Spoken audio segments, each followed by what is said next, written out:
Bienvenue dans ce 55e numéro de Terre de l'Aube. Ce magazine mensuel est réalisé en partenariat avec la Chambre d'agriculture, vous le savez. Et aujourd'hui, nous allons découvrir la Biogaz Vallée. Alors vous le savez sûrement, avec des épluchures, on peut obtenir du compost. Mais saviez-vous qu'il était également possible d'obtenir de l'énergie? Cela s'appelle la méthanisation. La Biogaz Vallée prévoit de développer dans l'Aube cette possibilité, cette méthanisation à l'échelle industrielle. Cela implique le monde agricole qui peut fournir de nombreux résidus comme du lisier, des restes d'andouillettes et bien d'autres choses encore. Plus d'explications durant cette émission et dans ce sommaire. Obtenir de l'électricité à partir d'épluchures ou d'invendus de grande surface, telle est la possibilité offerte par la méthanisation. Si vous regardez les éoliennes et vous regardez aussi les photovoltaïques, ce sont des énergies renouvelables qui vont dépendre de la météo, alors que la méthanisation ne dépend pas de la météo. Un système qui produit du gaz à partir de déchets. Est-ce que cela entraîne des nuisances? Nous verrons comment une médiation permet de confronter les points de vue. Tout est dangereux là-dedans. Les odeurs sont maîtrisées, les bennes sont déchargées dans un bâtiment fermé avec une filtration par biofiltre, donc très efficace. Une filière industrielle de méthanisation en France, est-ce possible? L'Aube, avec le projet Biogaz Vallée, a l'intention de se positionner comme leader sur ce marché. La méthanisation, c'est tout autant de la biochimie que de la thermie, que de la mécanique, des pompes. Donc il y a une diversité des métiers très importante. La méthanisation dans l'Aube, cela existe déjà. Nous découvrirons la première installation chez un éleveur au bois. Nous avons remplacé les circuits de chauffage électrique par du chauffage eau chaude, issu donc du moteur de la génératrice. Ça fait une économie maintenant de pratiquement 40% d'énergie sur l'élevage. À côté de la Silicon Valley, l'Aube va-t-elle avoir autant de succès avec la Biogaz Vallée? Réponse avec nos invités. Et pour obtenir des réponses, on commence avec vous, Grégory Lanoux. Vous êtes à la fois coordinateur du club d'écologie industrielle de l'Aube, mais aussi coordinateur de Biogaz Vallée. Alors, on va poser d'abord un cadre général à ce qui concerne les sources d'énergie. On connaît tous le charbon, le pétrole et le gaz, ce sont sûrement les plus utilisés. Alors, l'éolien et le solaire représentent moins d'1%, paraît-il, au niveau mondial. Et l'objectif européen consiste à utiliser 20% d'énergie renouvelable d'ici 2020. Alors, quelle sera la part de la méthanisation ? L'idée derrière ces objectifs ambitieux est de développer pour le biogaz, alors dans sa valorisation électrique, une multiplication par 4 et dans sa valorisation au biogaz, donc fournir de la chaleur notamment, c'est une multiplication par 7. Et on part d'un niveau élevé ou pas? On part d'un niveau relativement faible en France. Alors Christian, la méthanisation fait partie des énergies renouvelables, mais comment ça marche? Le photovoltaïque, je sais à peu près, mais la méthanisation, pas vraiment. Alors pour vous répondre, Fabrice, je fais appel à un spécialiste. En fait, il s'agit d'un chercheur spécialiste en méthanisation, et son nom, il s'appelle Monsieur Moleta, et je propose de voir sa réponse en images. À l'UTT, placé dans une salle, des chercheurs et des ordinateurs, et vous obtenez une réunion de travail sur le futur programme de recherche de la Biogaz Vallée. Le thème, la méthanisation. Le méthane est un gaz naturel, son exploitation existe depuis le 19e siècle. Pour l'obtenir, il suffit d'utiliser une ressource disponible en grande quantité, les déchets, issus de l'industrie, issus de nos poubelles ou des déchets agricoles. Mais attention, pas tous les déchets. Ce qui rentre, c'est la matière organique, c'est-à-dire c'est toute la matière en réalité qui est fabriquée par le vivant. Ce sont des déchets agricoles, ce sont des déchets des industries agroalimentaires, ce sont aussi des déchets de restauration collective, mais aussi on peut trouver toutes sortes de déchets comme par exemple des invendus de supermarchés, les déchets d'épluchures, tous nos déchets de repas. Ces déchets, putrescibles, vont être déposés dans un digesteur. Lors de leur fermentation, ils vont régaler des micro-organismes. Ces micro-organismes vont aller sur les déchets, ils vont les utiliser comme nutriments et ensuite ils vont rejeter le biogaz comme déchet pour eux. Ces micro-organismes libèrent des gaz, dont le méthane. Il est transformé pour produire de l'électricité, de la chaleur, des biocarburants.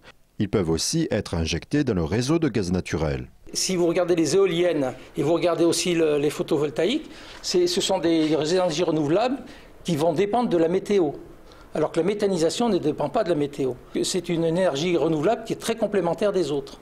La France, qui a choisi le nucléaire, accuse un retard certain par rapport à l'Europe du Nord. En 2006, il y avait 4000 méthaniseurs à la ferme en Allemagne, on en avait moins d'une dizaine en France. À noter, les matières restantes du processus de méthanisation peuvent être utilisées comme engrais dans les champs. La méthanisation offre l'avantage d'un circuit court en puisant sa ressource dans les résidus issus des activités économiques locales. En résumé, la méthanisation consiste à produire de l'énergie en valorisant des déchets. Didier Marteau, vous êtes président de la Chambre d'agriculture de l'Aube. Pour compléter ce sujet, à la fin du cycle de méthanisation, il y a toujours des résidus. Est-ce que encore ces résidus, on peut les valoriser? Oui, puis au départ, c'est surtout des matières premières que l'on perdrait. Les fumiers, les déchets de légumes ou des plantes qu'on a produites après la culture, les fameux sipans qu'on est obligé de cultiver pour capter l'azote. Enfin, il y a beaucoup de résidus qu'on peut transformer et ça, c'est déjà un plus. La deuxième chose, c'est qu'en effet, après la méthanisation, on va récupérer le digestat. Il s'appelle comme ça. Et ce digestat a de gros avantages. C'est déjà c'est qu'en l'épandant, il ne va plus y avoir d'odeur, puisque l'odeur est partie avec le gaz, avec le méthane. Et les digestats que vous allez épandre, même ceux de lisier de porcherie, n'ont plus aucune odeur. Premier avantage. Deuxième avantage, ça apporte bien sûr des éléments fertilisants dont on a besoin de plus en plus. L'azote en premier. Quand même, la matière active la principale, la matière fertilisante principale, et puis après tous les autres éléments fertilisants, potasse, phosphate et certains oligo-éléments, selon la nature des matières premières qu'on aura mis au départ. Alors Grégory Liano, j'en finis avec vos titres. Vous êtes aussi chargé de transfert technologique au sein de l'UTT. On va parler un tout petit peu des technologies et de ce qui rentre dans le processus de méthanisation. Il y a déjà des sites en France, il y a notamment celui de Montpellier où ils utilisent des poubelles, nos déchets ménagers. Est-ce que pour la Biogaz Vallée, ça a été le choix d'utiliser cette ressource ou pas? Alors non, on n'est pas sur ce genre d'entrant dans les systèmes de méthanisation, dans les unités de méthanisation. Le choix qui a été opéré, c'est de travailler sur la méthanisation agricole à la ferme, donc à partir des effluents agricoles, à partir de coproduits, et puis de travailler également sur ce qu'on appelle la méthanisation territoriale, alors qui peut être partiellement à partir d'effluents agricoles, mais également avec, vous l'évoquiez tout à l'heure, des épluchures, des résidus d'industrie agroalimentaire qui sont de la matière organique, du chanvre pourquoi pas, voilà, en tout cas des résidus de chanvre qui ne pourraient pas être valorisés autrement. Donc on est vraiment dans la valorisation à 100% pour en tirer de l'énergie et de la matière qui peut être réutilisée dans les champs. C'est ce que expliquait tout à l'heure Didier Marteau. Alors Jacques Rigaud, vous êtes maire de Rosières et conseiller général. Vous connaissez bien le sujet puisqu'il y a un projet de méthanisation d'un méthaniseur à Rosières. Alors moi, je joue souvent les candides dans cette émission. Je pense aux téléspectateurs qui nous regardent. Brièvement, est-ce qu'un méthaniseur, ça peut remplacer une centrale nucléaire ? Sûr que non.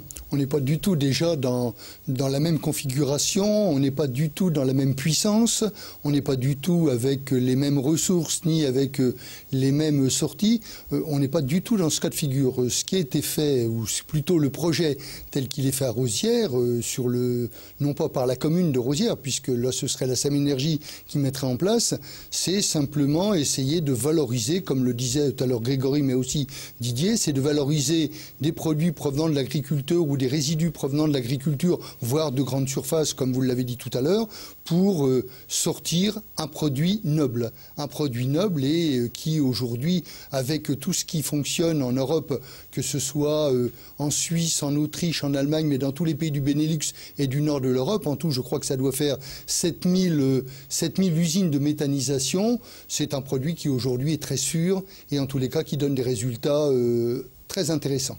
Justement, Grégory Liano, un peu la même question, mais quelles sont les capacités d'un méthaniseur lambda? Combien de mégawatts ça peut produire?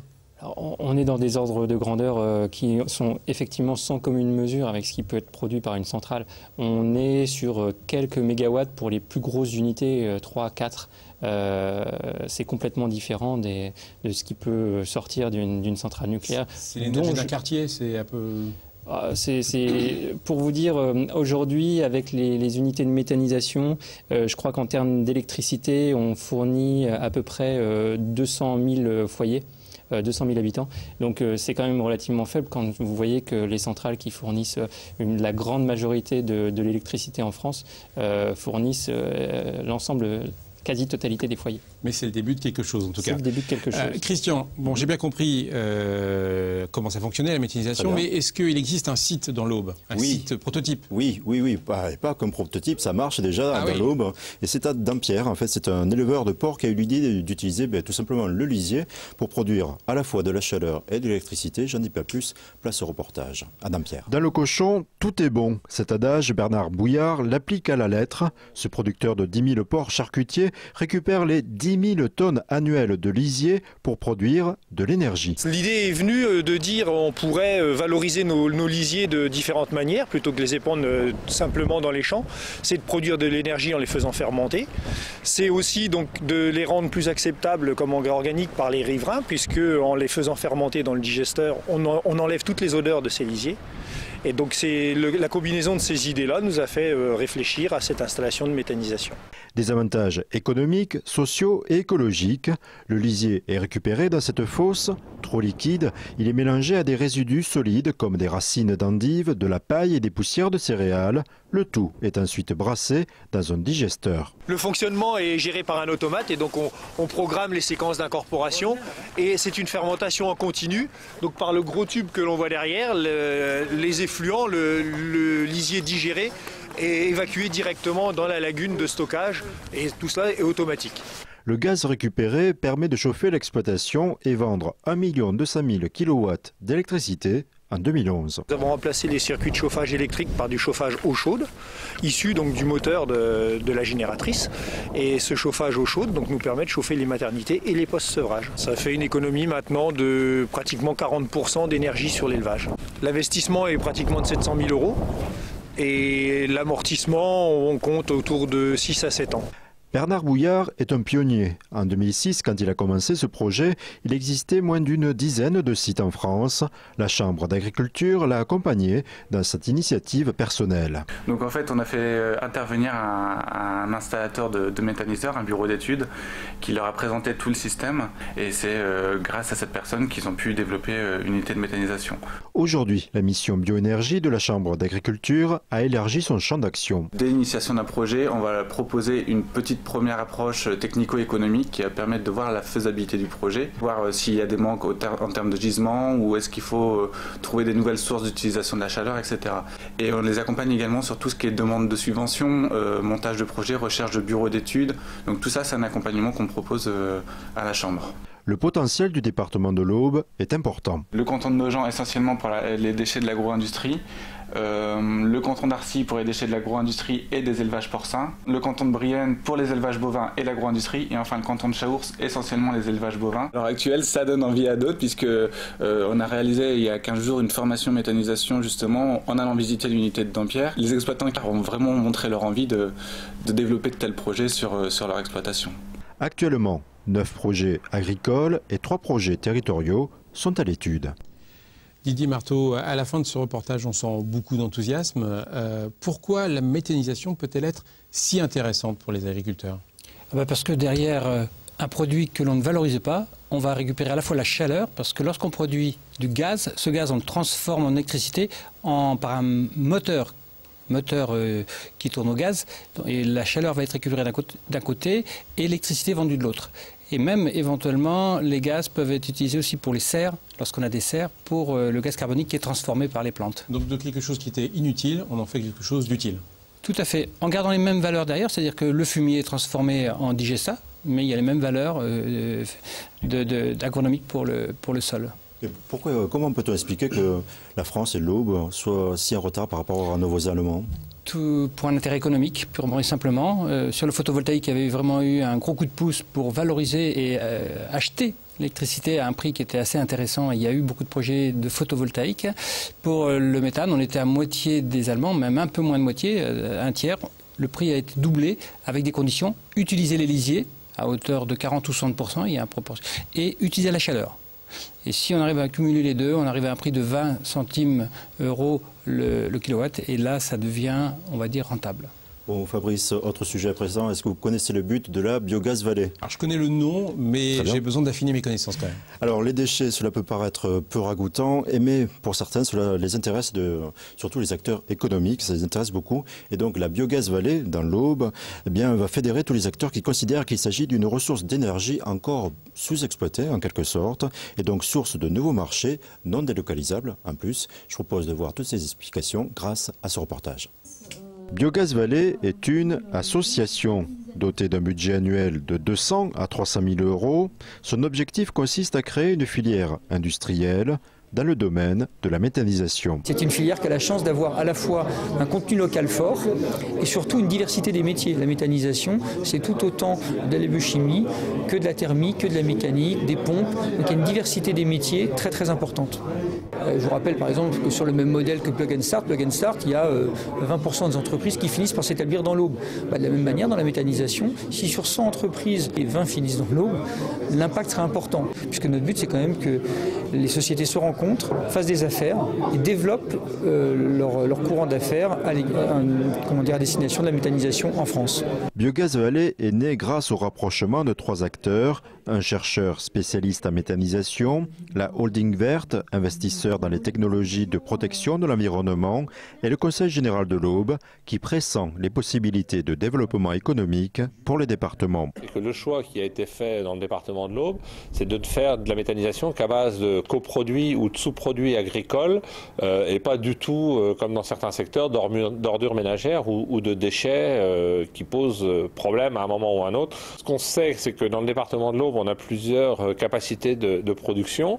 Dans certains secteurs, ça va être à base plus de fumier. Dans d'autres secteurs, ça va être plus à base de déchets de légumes ou de déchets alimentaires, de cantine ou des huiles, par exemple, qui ont un très fort méthanogène. Les huiles de cuisson, bien entendu. Concrètement, dès 2012, un laboratoire de recherche va être implanté ici, à la Technopole de l'Aube. En 2014, ils pourront utiliser un démonstrateur pour valider leurs travaux. L'utilité d'un démonstrateur, c'est de simuler au plus proche de la réalité industrielle ce qui est fait en laboratoire. Et donc d'infirmer ou de confirmer les résultats et éventuellement de donner de nouveaux ordres de grandeur qui sont plus proches de la réalité industrielle. On est un petit peu comme dans l'automobile à une échelle prototype. Voilà. Biogaz Vallée propose également des actions de formation de techniciens en méthanisation. L'association compte plus de 20 membres issus du secteur public ou privé pour favoriser le développement de cette filière économique. On met à disposition un certain nombre de collaborateurs au niveau du groupe Alma, donc c'est des consultants scientifiques qui vont accompagner et Biogaz Vallée et surtout les industriels, les entreprises qui sont membres de ce projet. Donc l'idée en effet c'est vraiment de travailler en partenariat, de faire fonctionner l'écosystème, donc de rassembler des acteurs du public, des acteurs du privé, de faire travailler des PME, des TPE, des grands groupes aussi, de les faire travailler ensemble. Les compétences de l'UTT sont également sollicitées. Aujourd'hui, la France compte près d'une quinzaine de sites de méthanisation. Le potentiel à moyen terme est estimé à près de 2000. Alors Didier Marteau, 2 questions. La première en bref, mais aujourd'hui qu'en est-il de, les restes de silos, d'andouillettes, de paille, de lisier? Est-ce qu'ils vont actuellement en décharge au lieu d'être valorisés par exemple avec la méthanisation? Qu'en est-il exactement? Souvent ils terminaient dans les champs, c'est-à-dire qu'ils étaient fermentés, mais fermentés à l'air, donc les gaz partaient en l'air, une mauvaise pioche on va dire, et puis après pondus comme fertilisant, voire brûlés quelquefois. Aujourd'hui, en effet, le but, c'est de les transformer en méthane et après de récupérer la chaleur et les digestats. Mais sur le fond, est-ce que c'est le rôle des agriculteurs de produire de l'énergie? Ah oui, tout à fait. L'objectif, c'est même d'être en énergie positive. C'est-à-dire que la ferme devienne, sur son exploitation, en production positive. Personnellement, j'ai des photovoltaïques, j'ai des cultures énergétiques que je transforme en énergie pour le gasoil avec le Mério et bien sûr l'usine d'estérification qui produit du DSR, donc du gasoil, et puis du bois éventuellement pour mon chauffage personnel. Et j'espère que demain on arrivera à partir de Bonduel par exemple, qui est à côté de chez moi, de faire de la méthanisation à partir des déchets de Bonduel, voire des fumiers que l'on a sur nos exploitations. Donc double production d'énergie. Lorsqu'on produit à la fois de la viande éventuellement, c'est-à-dire des animaux, et les fumiers, on les retransforme en énergie, on produit de la chaleur et de l'électricité, c'est vraiment l'aboutissement de la chaîne où on va jusqu'au bout du top de l'énergie. Grégory Lanoux, avec la Biogaz Vallée, est-ce que, économiquement parlant, l'Aube peut vraiment tirer profit de cette filière qui est encore en devenir, économiquement parlant? Le but de la Biogaz Vallée, c'est de développer la filière industrielle nationale de la méthanisation, la filière de la méthanisation même, avec un ancrage local. L'ancrage local, il a vocation à accueillir, donc en l'occurrence le département de l'Aube, à accueillir un certain nombre d'acteurs, fabricants de pompes, fabricants de matériel, y compris des gens qui ont des compétences en termes de conception des unités, etc. Donc accueillir ces activités-là pour créer une vraie proximité, une vraie émulation, c'est ça un cluster. Donc c'est ça la vocation de la Biogaz Vallée. Et en ça, ça ne peut que créer de la valeur et de l'emploi. Alors Jacques Rigaud, encore une précision, on l'a dit tout à l'heure, à Rosières, il y a un projet de méthanisation plus grand que l'agriculteur qu'on a vu tout à l'heure, mais qui va bénéficier précisément de cette énergie produite à Rosières? Écoutez, comme vous l'avez dit tout à l'heure, c'est un projet. C'est un projet actuellement. Nous sommes en phase de concertation avec la population. Nous sommes en phase également d'explication, montrer tous les avantages et montrer que les dangers dont chacun peut avoir peur n'existent pas. Ensuite, on verra. En ce qui concerne cette production, à Rosières, il n'y aurait pas que la méthanisation. Disons que c'est toute une production biomasse avec des chaudières à paille, des chaudières à bois et également de la méthanisation. Pour la méthanisation, on fabriquera de l'électricité, mais on fabrique aussi de la chaleur. Didier Marteau le soulignait tout à l'heure. Alors, bien entendu, si on veut que ce soit rentable, il ne faut pas non plus emmener les tuyaux à des kilomètres. Ce qui veut dire qu'il faut qu'à proximité, on ait des gros consommateurs d'énergie. Qu'est-ce qu'on a à proximité comme gros consommateurs? On a déjà toute la zone d'habitation HLM des Chartreux, on a également l'hôpital, on a l'UTT, on a la Technopole, on a la piscine des Chartreux qui se trouvait sur le territoire de Rosières, on a la gendarmerie qui est à côté. Disons qu'on a des gros consommateurs potentiels qui immédiatement pourraient profiter d'une énergie à coût plus réduit que celle qu'on connaît aujourd'hui. Surtout qu'on sait très bien qu'aujourd'hui, le gaz qui était largement utilisé est en train de battre des records en matière de prix et bien entendu ça fait flamber également le prix de la chaleur. Alors Fabrice, il faut savoir que malgré les aspects positifs qu'on vient de signaler, ça suscite quand même des craintes et des polémiques. Et je propose de les entendre et de voir les réponses apportées, notamment lors d'une réunion publique qui se tenait justement à Rosières sur ce projet. Les habitants de Rosières pourraient prochainement vivre à proximité d'un site de méthanisation, une perspective qui en effraie plus d'un. Pas d'explosion, d'échappement de gaz dans l'atmosphère. Hein, les odeurs, tout est dangereux là-dedans. Les conséquences au niveau du dégagement de gaz, au niveau des stockages, au niveau des nappes phréatiques, au niveau de l'environnement, au niveau du dégagement dans l'air. Parce qu'on entend, ça peut faire comme ZDF et puis les odeurs comme à Buchères. Surtout les nausées, oui, les odeurs. Donc c'est pas ce qu'on cherche. Hein. Près de 300 habitants ont pu poser librement leurs questions à l'occasion de ce débat public. Sauf qu'à aucun moment on a parlé de la présence d'une torchère. Donc j'aurais voulu savoir à quelle hauteur elle allait se trouver, qu'est-ce qui se passe si jamais la torchère est en panne par rapport aux odeurs, etc.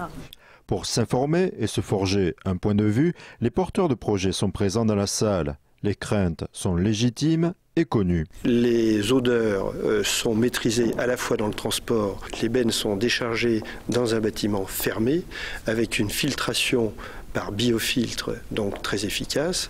Donc il n'y a pas de possibilité de dégagement du gaz et l'odeur. On travaille en flux tendu, c'est-à-dire qu'il y a un minimum de stockage avec des coproduits qui sont frais, donc il n'y a pas de possibilité de reproduction ou de mouches ou de rongeurs à ce stade-là. Avant même d'avoir déposé la première pierre, un ensemble d'études ont été faites, comme par exemple le risque d'odeur. On modélise sur la base de 3 ans de conditions météo passées.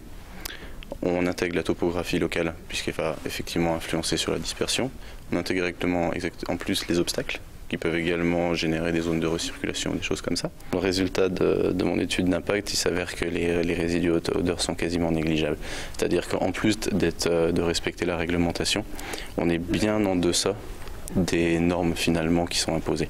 Des affirmations de spécialistes rassurantes, mais par expérience insuffisantes pour convaincre, d'où le recours à une société de médiation financée par le porteur de projet. C'est vrai que celui qui présente le projet, il peut toujours être suspect de vouloir faire passer quelque chose. On va pouvoir avoir une présentation précise, on va pouvoir aller poser la question à ceux qui ont conçu l'affaire, on va pouvoir envisager une visite d'un site le plus comparable possible. En résumé, les habitants ont 5 mois pour délivrer leur avis suite à des rencontres et la constitution de groupes de travail. On va aller au-delà d'une simple information du maître d'ouvrage. On va faire un travail d'investigation avec les habitants qui seront des habitants volontaires et de façon à ce qu'à terme, l'avis de ces habitants soit un avis étayé. Et ils pourront très bien dire d'ailleurs que le projet a certaines faiblesses, ou alors il ne pose aucun problème, ou alors il est vraiment très mauvais. Cet avis, positif ou négatif, peut alors être remis aux élus et porteurs de projets qui auront le choix d'en tenir compte ou pas. Voilà, on aura essayé durant ces 26 minutes d'être le plus pédagogique possible sur la méthanisation. Pour conclure, Grégory Lanoux, on peut conclure que Biogaz Vallée, son défi, c'est de transformer des déchets en source d'énergie. C'est aussi simple que ça ?